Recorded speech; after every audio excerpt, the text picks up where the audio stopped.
Magandang hapon po sa inyo lahat.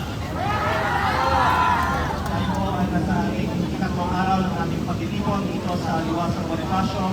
Dumadami at dumadami tayo at yung araw na tayo mga espesyal na bisita na ating mga kampi sa panawagan ng Kababa, Kontinensya ng Dagis at Kababa, Kababa.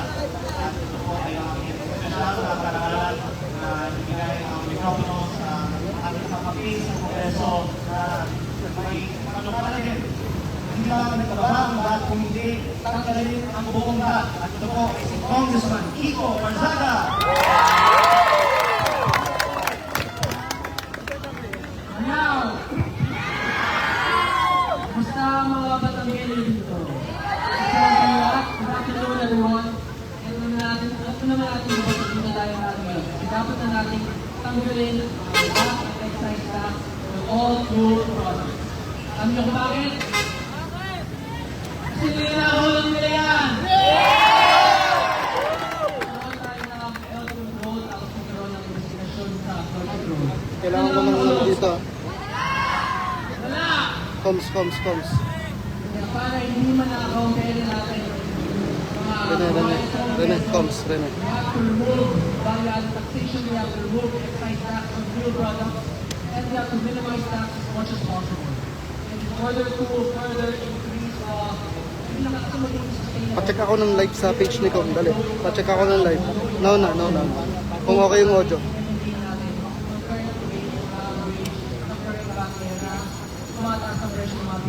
Pacheck ako ng live sa page ni Com. Thank you for your support. Babaan natin yung VAT. Tanggalin natin yung excise tax. God bless everyone. Thank you. Okay yung angle ko dito. Okay.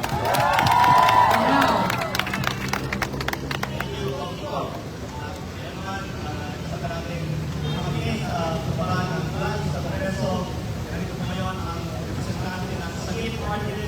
Congressman Paolo Marcoleta. Magandang hapon po sa inyo lahat. Sino po yung nakakatatlong araw na dito? 4 na araw. So walang uuwi ha? Walang uuwi!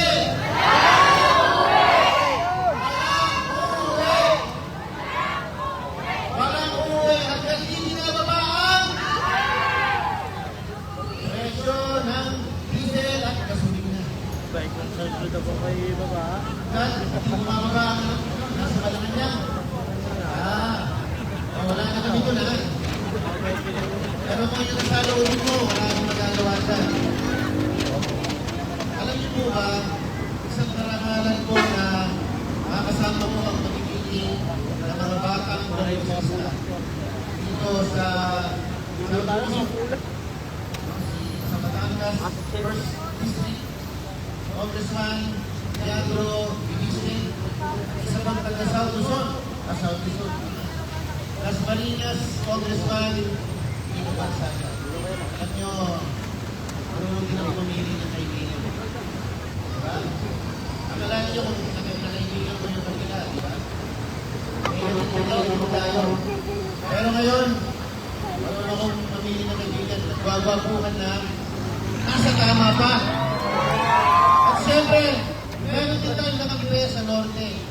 Ang pinakamakisig na Vice Mayor ng Isabela. Ako'y kalahating tulad ni Vice Mayor, ako'y Ilocano rin. Kalahating Ilocano, kalahating Ita, kaya Italiano. Kita nyo naman, mabuti. Nani ko Ilocano. Kaya sa nag-aaral kita sa Bayambang. Mag-invite ko lang po ako sa inyo.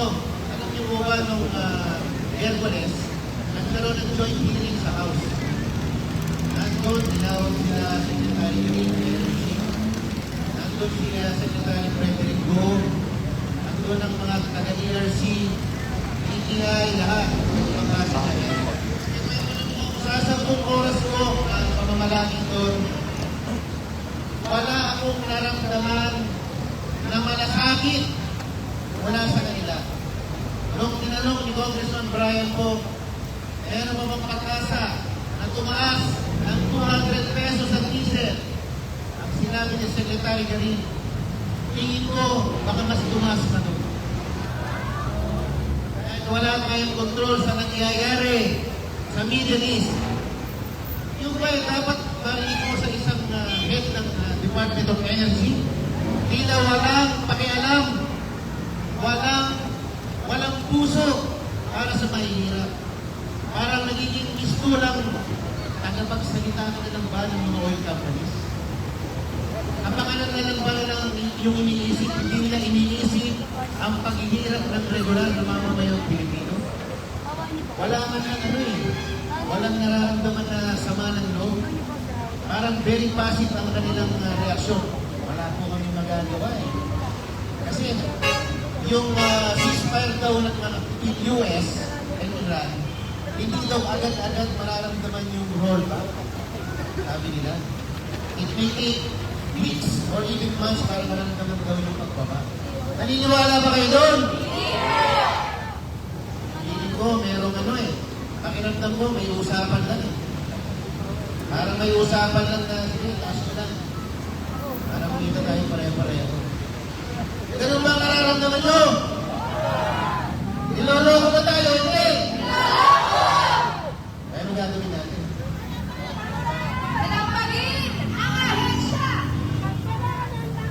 Kaya dapat walang uuwi dito.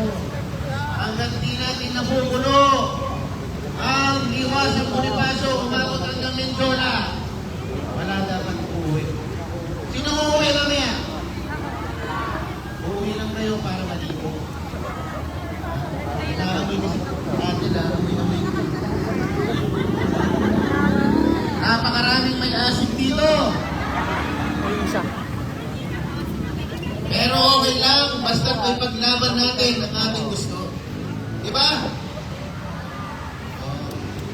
Ano gusto nyo sabihin ko? Sa Monday, meron na naman joint hearing. Ano na naman gusto nyo sabihin ko sa kanila? Magro-rollback daw sila. Medyo nakakalata na. Yung galit ng mamamayan, nararamdaman na nila. 9 pesos rollback sa diesel. Okay ba sa inyo yun? Happy na ba kayo doon?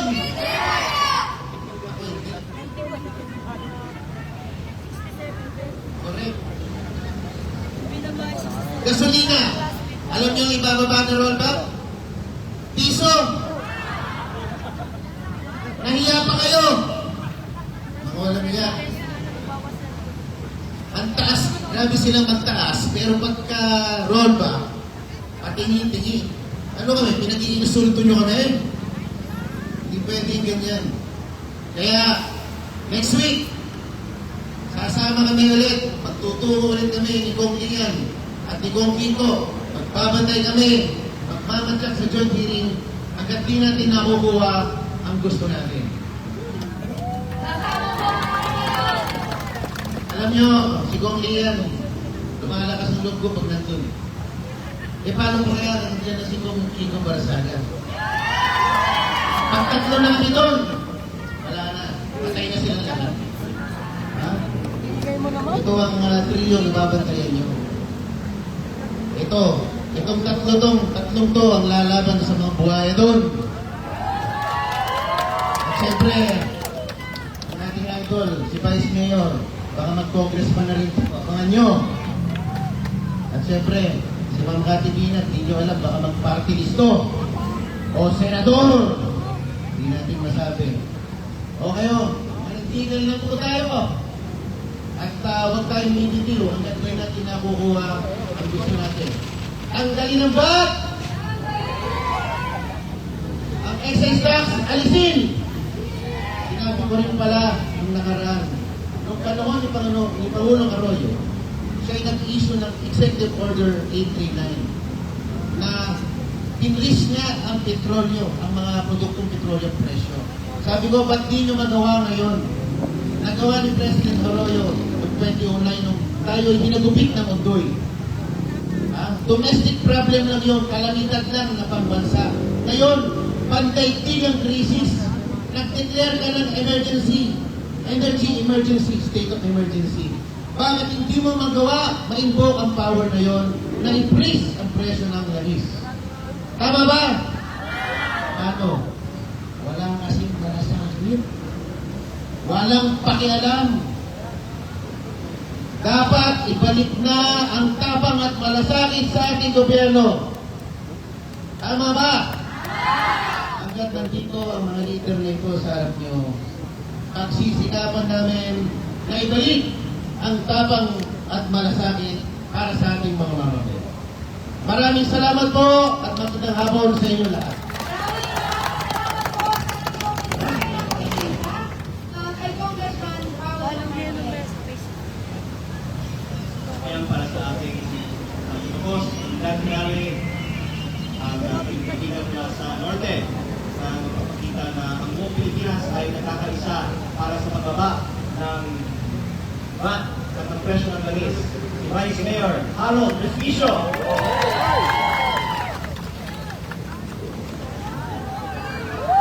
Magandang hapon, mga Batanggano!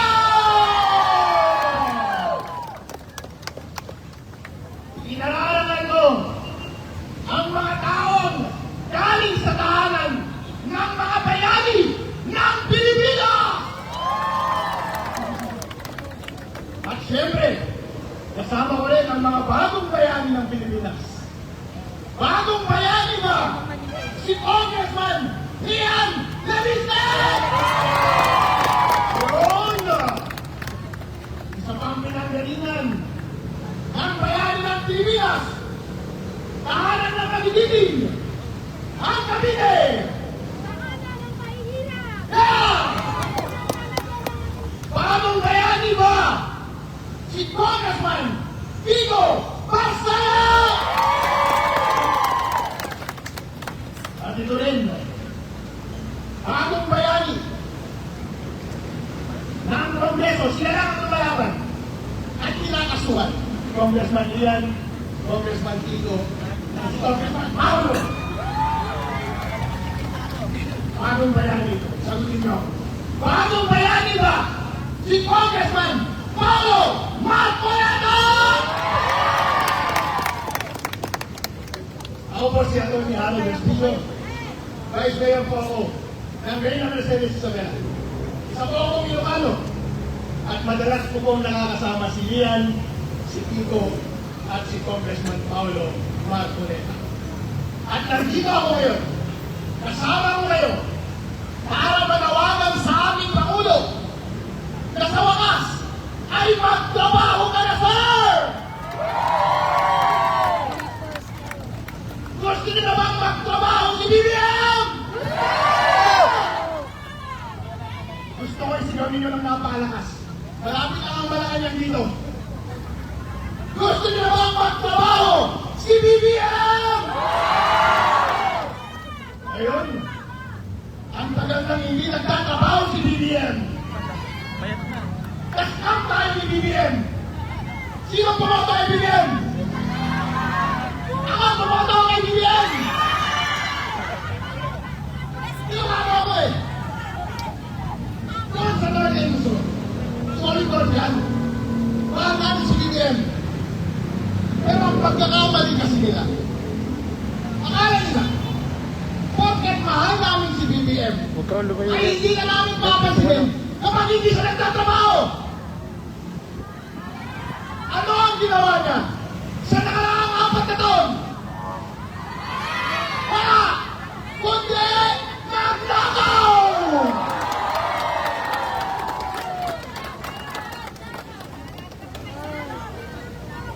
Kaya ng ating panawagan ay tanggalin ang excise tax, tanggalin ang VAT, para sa panahon ng krisis ngayon ay maibsan naman ang ating kahirapan.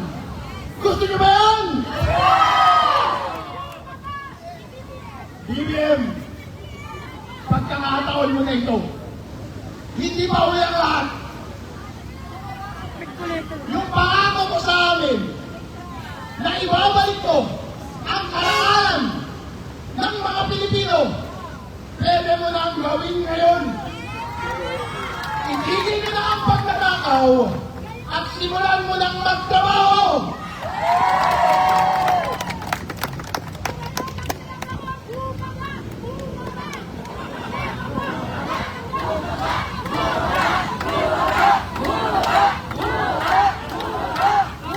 Alright, BBM, gusto ka na nilang bumaba. Pero ang problema, anong inaatupan ni BBM? Gustong tanggalin si Sara! Dahil gusto niyang ipagkait sa inyo, mga kababayan kong Pilipino, ang karapatan ninyong mamili ng gusto niyong leader sa susunod. Dahil kapag na-impeach si Vice President Sara Duterte, hindi na siya ang susunod na president natin. Kung sino ba ang mangyari na hindi maging presidente? Si VP Sara ng Pilipinas? Ngayon, BBM, hindi ko alam kung kaya mo ba magtrabaho. Sa sobrang kakakokin mo ng ilang taon. At ngayon siguro, sa sobrang stress mo, ay nagkakasakit ka na. Bigla at katiwalaan na maibsan ng aming kahirapan ngayong panahon ng krisis at para magsimula na ang inyong pangako na umunlad ang Pilipinas